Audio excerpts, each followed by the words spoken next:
So ito guys yung ano, nag-spark. So yan yung nag-spark. Natalupan siya tapos lumikit siya rito sa bakal, kaya nagtitrip dun sa ating panel board.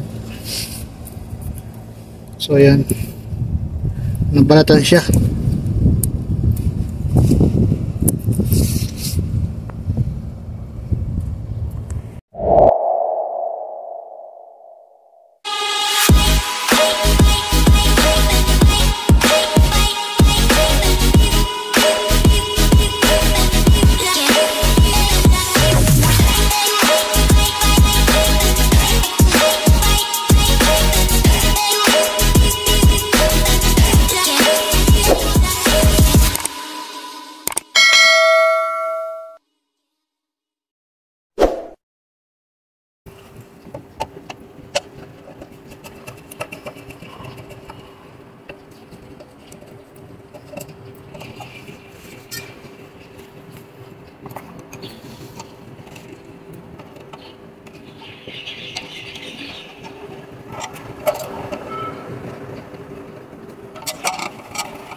So ngayon guys, magpupuling na tayo ng cable. Ayan. At napatagos na rin natin yung susta doon sa kabilang side. Ayun, yung kulay orange. So dito ko siya babatakin. Doon ako maglalagay ng wire sa kabila. So ayan. Simulan natin yung pagpupuling ng cable.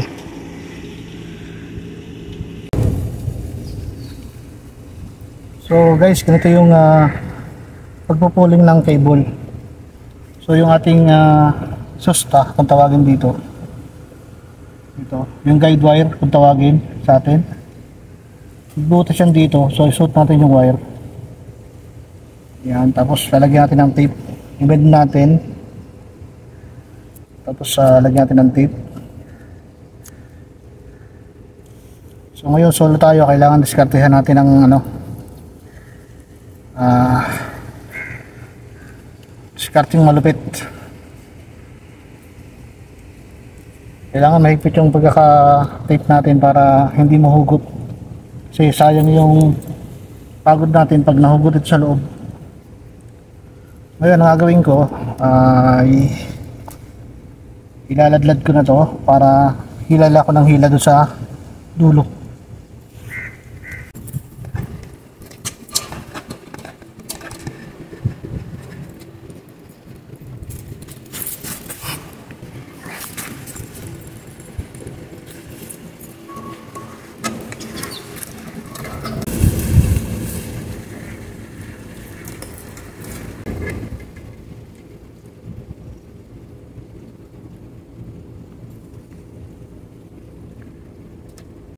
Lumabas na rito yung isang dulo ng wire galing dun sa kabila dito. So sakto lang yung natin, yung hila natin, kasi meron ditong putol na wire. Yan, sakto lang siya rito. So yan, pwede ko nang putulin to. Pantay lang natin dito. Yan, dito. Pwede natin putulin yan. Yan. Okay na. So ito guys, naikabit ko na yung ilaw. Yan. Lalagay ko na lang kanyang mga bolt. Pero lalagyan ko muna siya ng WD-40 para hindi tayo mahirapan pagpapasok ng mga bolt nya. So ito na yung bagong power supply. Ayan, natabunan ko na rin yung yung bagong layout na PVC papunta rin sa kabilang ilaw. So pagkatapos ito, baka bukas ko lang ituloy yung isang ilaw.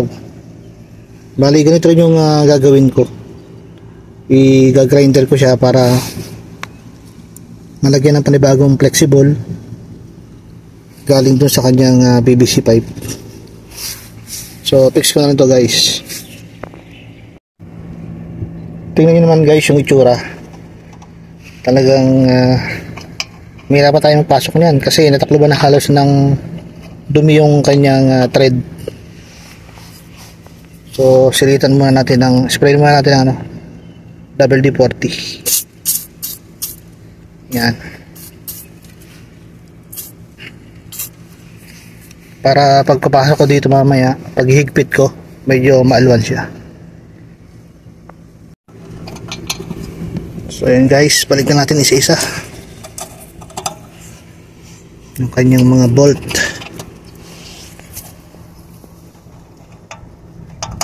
Yan.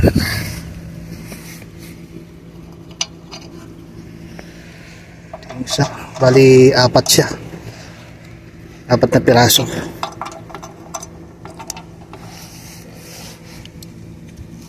Tapos number 5 na Allen key yung ating gagamitin.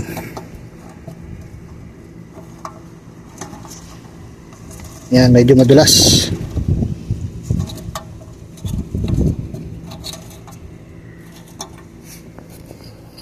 Tapos dito sa kabila.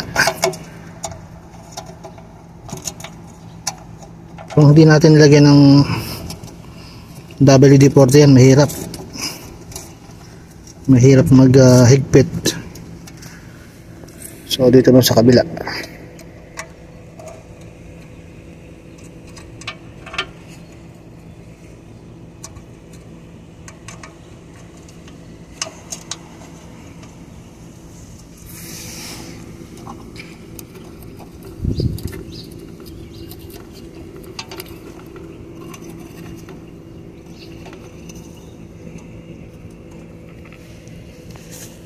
So ayan guys, at tibay na. So ngayon ibabalik ko lang itong kanyang mga wiring. Yan. Ito yung sa bago nating supply, yung may yellow at saka blue. So ito naman yung papunta ron sa kabilang ilaw. Para pag kinabit ko to at natapos natin yung isang yun, so mag-e-energize na rin tong isang halira ng ilaw na to. So yun guys, balik na itong mga wiring nya.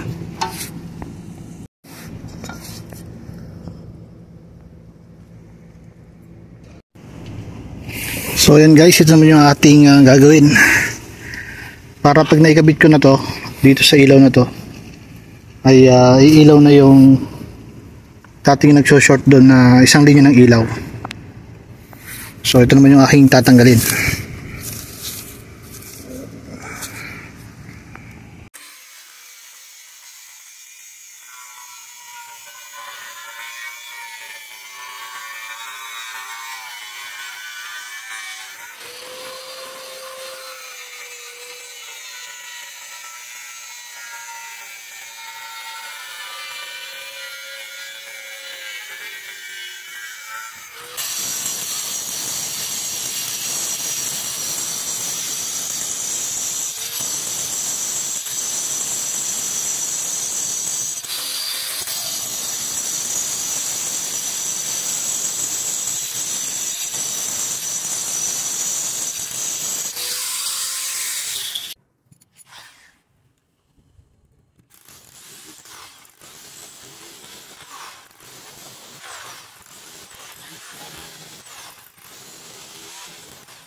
Lalagyan ko na ng konting lupa itong pinaglagyan natin ng flexible. So yan, ipasok na natin sa ilalim. So yan guys, para matapos na ako dito sa trabahong ito. So ito guys yung nag-spark. So yan yung nag-spark. Natalupan siya, tapos lumikit siya rito sa bakal, kaya nagtitrip dun sa ating panel board. So ayan, nabalatan siya.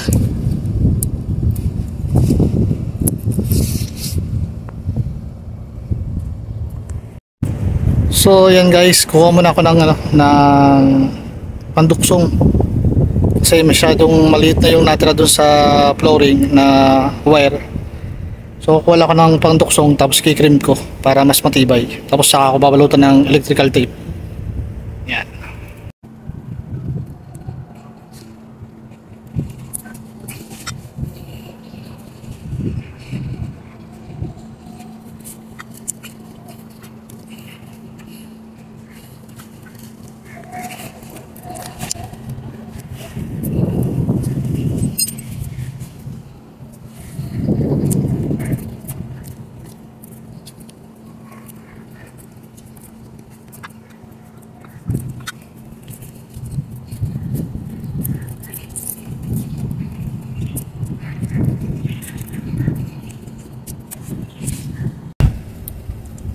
Na dugsong na natin gamit yung ating sleeve, tapos yung ating pinagdugsungan, lagyan natin ng electrical tape para safety. So yan, okay na guys. So ngayon guys, naikabit ko na yung ilaw. Naayos ko na rin yung wire na dumikit dun sa ating plate. So testerin naman natin kung may shorted pa rin. Yan. Ito yung red, yung nakatuksong sa red, tapos sa ground natin ilagay. So yan guys, wala nang shorted. So ngayon guys, umiilaw na tong aking ginawa. So okay na yan, hindi na siya shorted. Itong linyang to, yung mga hindi may ilaw dati, so yan, may ilaw na.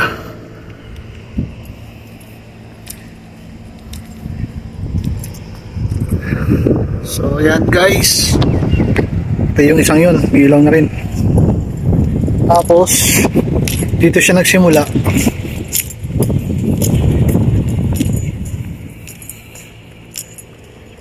Dito siya nagsimula guys. Ayan.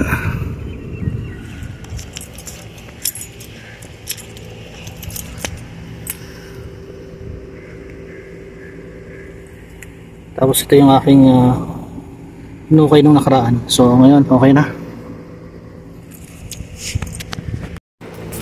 So yan nga guys, nakatapos na naman tayo ng panibagong troubleshoot natin. So okay na tong linya na to. Yan, may ilaw na siya.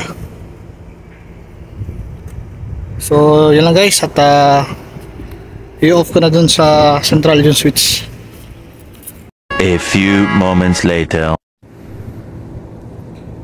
So ito na guys yung na-trace ko kanina. Yan, may ilaw na siya. So kaya lang ito nagwi-blink. So kailangan ko lang palitan to ng transformer. Pero so yan, makikita nyo guys, may ilaw na siya. Ayan. So ito yung dating nag-short na troubleshoot natin.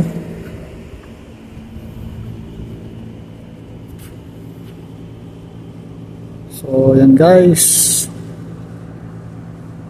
maliwanag na ulit. So zoom natin dun sa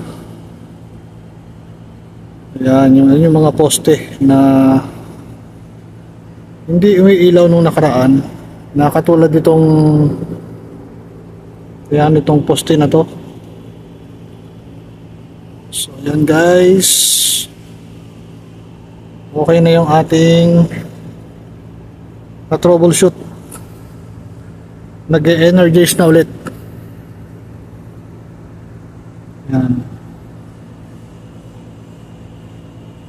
So yun lang guys, kita-kita tayo sa susunod nating videos. And this is Richard Mix TV and peace out.